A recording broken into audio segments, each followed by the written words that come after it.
In a rare Saturday session, the House passed Democrat-sponsored legislation that would provide billions in funding to the Postal Service. Montana Representative Greg Gianforte, Republican running for governor, voted no on the measure.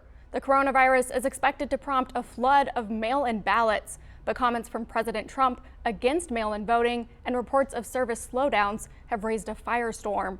CBS News correspondent Michael George reports from New York. The bill is passed. The House passed Postal Service legislation that Democrats say is needed to protect the November election. It was so angering for Americans across the political spectrum that President Trump and Postmaster General DeJoy openly sabotaged the Postal Service in order to prevent people from casting votes through the mail.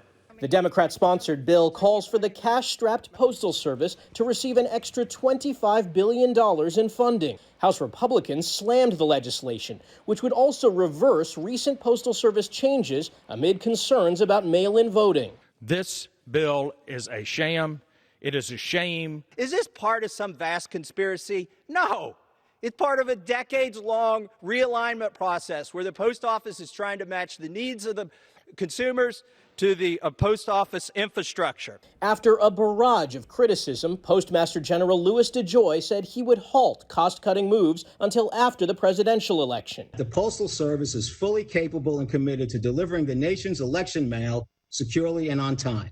On Friday, he told a Senate committee recent delays will not affect mail-in voting. But DeJoy said he would not restore mailboxes and sorting machines that have been removed. President Trump, a vocal critic of mail-in balloting, is now saying he'll deploy law enforcement to polling places. It's a suppress the vote tactic, as is the suppressing of the ability of the postal system to deliver on its responsibility. It's unclear if the president has the authority to bring officers to the polls on Election Day.